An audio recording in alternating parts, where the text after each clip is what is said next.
আসসালামু আলাইকুম। আশা করি ভালো আছেন।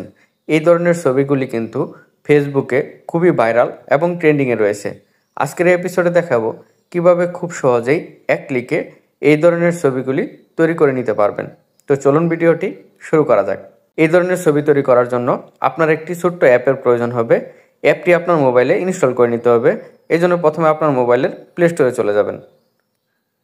প্লে স্টোরে চলে আসার পরে সার্চ বারে লিখবেন গ্রোক, GROK, এরপর সার্চ করবেন। সার্চ করার পর এই যে দেখতে পাচ্ছেন অ্যাপটি কিন্তু চলে এসেছে। এই অ্যাপটি ইনস্টল করে নিতে হবে। অ্যাপটি ইনস্টল করে নেওয়ার পর ওপেনে ক্লিক করে অ্যাপটি ওপেন করে নিতে হবে। অ্যাপটি ওপেন করে নেওয়ার পর এরকম একটি ইন্টারফেস চলে আসবে। এখানে আপনি চাইলে এটি স্কিপ করে দিতে পারেন, অথবা আপনি যদি চান যে আপনার জিমেল দিয়ে লগ ইন করে নিতে, সেই ক্ষেত্রে যে কন্টিনিউ উইথ গুগল এটাতে ক্লিক করে দিবেন। আমি জিমেল দিয়ে লগ ইন করে নিচ্ছি। লগ ইন করার পর এরকম একটি ইন্টারফেস চলে আসবে। এরপর এখানে আপনারা দেখতে পাবেন প্লাস আইকন নামে একটি অপশন, এখানে ক্লিক করে দিতে হবে।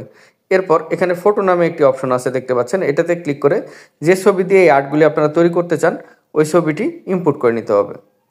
ওকে, ছবিটি ইনপুট করে নেওয়ার পর এখানে দেখতে পাচ্ছেন আস্ক এনিথিং, এখানে আপনাদের একটা লেখা লিখে দিতে হবে। আমি যে লেখাটা লিখে দিব আপনারা সেম লেখাটাই লিখে দিবেন। কনভার্ট টু গিবলি স্টাইল এই লেখাটা লিখে দিবেন। এই লেখাটা লিখে দেওয়ার পর এখানে আপনারা দেখতে পাবেন এই যে চিহ্নটা, এটাতে ক্লিক করে দিতে হবে। এরপর এরকম একটি ইন্টারফেস চলে আসবে।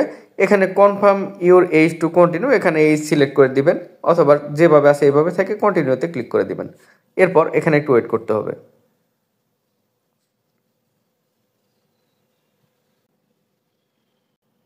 ওকে, কয়েক সেকেন্ড ওয়েট করার পর ছবিটা কিন্তু তৈরি হয়ে গেছে। এখানে এই যে ছবিটা আপনারা দেখতে পাচ্ছেন, এই ছবিতে ক্লিক করতে হবে। ক্লিক করার পর ছবিটি বড় হয়ে যাবে। এরপর এখানে উপরে দেখতে পাবেন এই যে 3 ডট নামে অপশন, এখানে ক্লিক করতে হবে। এরপর সেভে ক্লিক করলেই কিন্তু এই ছবিটি আপনার গ্যালারিতে সেভ হয়ে যাবে।